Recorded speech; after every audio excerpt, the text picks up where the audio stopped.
ক্যামেৰাম্যান ready sir? আসো hello' hello' আমাৰ আজি দুজন তকচুৰ কাৰণে বিশেষ ব্যক্তি আমন্ত্ৰণ কৰি আনিছো সলমলে তকচুৰ কাৰণে। এজন হৈছে আমাৰ তৰুণ খুৰাৰ ল'ৰা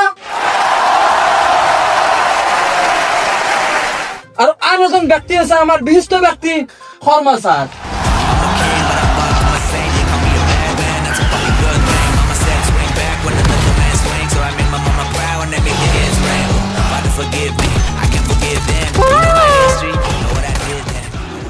আমি পোনপ্ৰথমে যাব খুজিম আমাৰ গগৈ ল'ৰাৰ ফালে। 2026 চনত আপোনালোকৰ নিৰ্বাচন প্ৰস্তুতি কেনেকুৱা? হয়, এইবাৰ চৰকাৰ আমাৰে হ'ব। আমাৰ পৰিস্থিতি খুবেই ভাল। সকলো দুখীয়া ৰাইজ আমাৰ লগতে আছে। দুখীয়া নে মিয়া? মিয়া নহয়। মই কৈছো এই বিজেপি চৰকাৰে চামুচেৰি দে বেলচাৰি নিয়ে তো। এইটো আমাৰ তৰুণ খুৰাৰ ল'ৰা বিৰোধ ধাৰা বিস্ফোৰক মন্তব্য বনাইছে যে বিজেপি চৰকাৰে চামুচেৰি দিয়ে, বেলচাৰি দিয়ে, চামুচেৰি দিয়ে, বেলচাৰি দিয়ে। ইয়াৰ ওপৰত আমাৰ ছাৰে কি ক'ব?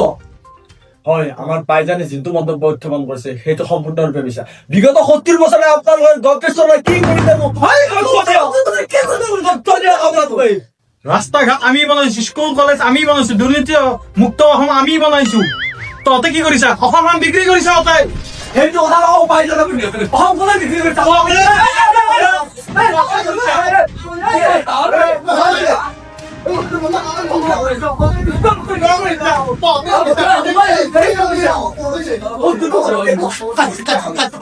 আমি তো সন্তানকে চিগত ব্ৰেক ল'ম, তাৰপিছত আমি আপোনালোকে আহি আছো আকৌ এবাৰ।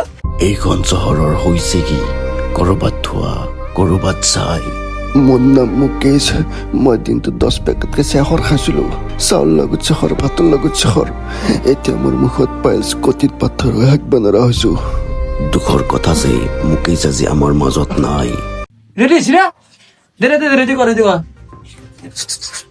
হয়, এবাৰ আমি পোনপ্ৰথমে আমাৰ সমাজৰ ওচৰলৈ যাব বিচাৰিছো। আমি তেওঁৰ মন্তব্য শুনিম। কি কয়? আমাৰ সময়ত আমি 1.5 লাখ ভূমি বেদখল মুক্ত কৰিছো। আমাৰ সময়ত আমি 1.5 লাখ আমি নিবনুৱা যুৱক যুৱতী আমি কৰ্মসংস্থাপন। আপোনালোকে কি কৰিছে? পাকিস্তানৰ লগত সম্পৰ্ক কৰিছে। কি কৰিছে আপোনালোকে? পাকিস্তানৰ লগত আপোনালোকে সম্পৰ্ক কৰি আপোনালোকে পাকিস্তান বনোৱা হৈছে, বাংলাদেশ বনোৱা খুজাইছে আপোনালোকে। হয়, এটা বিস্ফোৰক মন্তব্য আগবঢ়াইছে আমাৰ সমাজে। অসম চৰকাৰক পাকিস্তান বনাব বিচাৰিছে, বাংলাদেশ বনাব বিচাৰিছে। ইয়াৰ ওপৰত আপুনি কি কয়? এইবোৰ চব ভূঞা। ইহঁতে জুবিনক ন্যায় দিব নোৱাৰিলেও আজিলৈকে ঠগাই আছে ৰাইজক। জুবিন গাৰ্গক বাৰ বাৰ আপোনালোকে ৰাজনীতিৰ মাজত টানি আনিব পাই যাম। আমাৰ চৰকাৰে জুবিনৰ ন্যায় দি আছে আৰু ন্যায় দিবই। আমাৰ চৰকাৰজন আমি নিযুত মইনা আঁচনি দিছো, আমাৰ চৰকাৰজন স্কুটি দিছো, আমাৰ চৰকাৰে লাখপতি বাইদেউ দিছো। আপোনালোকে কি দিছিল ইমান বছৰ? আপোনাৰ বিগত 70 বছৰ আপোনালোকে অসমখন ধ্বংস কৰিছে। তাত দ্বাৰা কি কৰিছে আপোনালোকে? এই আঁচনিবোৰ পাই কিমান বোৱাৰী পলাই গ'ল, কিমান ছোৱালী এক্সিডেণ্ট হ'ল, এইগিলা কি ভাল বস্তু দিছে? আমাৰ দিনত চা, আমি লেপটপ দিছিলো। হয়, এইটো মন কৰিব লগা কথা। আমিও লেপটপ পাইছিলো। সেই লেপটপ পাইতো ল'ৰাবোৰ চিনাই গৈছে।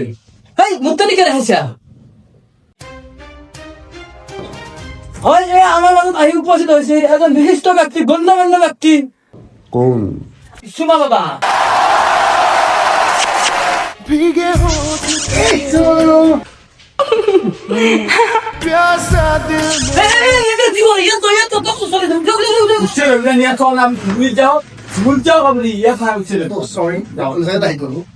ভালকে যাবি। হয়, আমি এই টকচোন একদম অন্তিমটো মুহূৰ্ত পাইছো। এতিয়া আমি 2026 চনত ইলেকশ্যন জিকিলে আমাৰ সৰ্বদা কি কৰিব তাৰ পৰা শুনিম। আমাৰ কাৰ্যকালত আমি 1.5 লাখ নিবনুৱাক নিযুক্তি দিছো। এইবাৰ আমাৰ চৰকাৰ পৰ্যায়ত আমি 2 লাখ নিযুক্তি দিম। আমাৰ স্কুল কলেজ আমাৰ ডেভেলপমেণ্ট বহুত আপোনালোকৰ সৰ্বস্থানত দেখিছে। আমাৰ অসম বিশ্ববিদ্যালয় আমাৰ সৰ্বোচ্চ জাগত। হয়, তেওঁ বহুত কথা কৈছে যে তেওঁ আমাৰ 2026 চনৰ ইলেকশ্যনত জিকিলে বহুখিনি অসম উন্নয়ন নিফালৰ আগবাঢ়ি দিব বুলি তেওঁ আশা দিছে। এতিয়া আমি আমাৰ তৰুণ খুৰাৰ ল'ৰাৰ পৰা আমি কিছু কথা জানিব বিচাৰিম। তেওঁ কি কৰিব?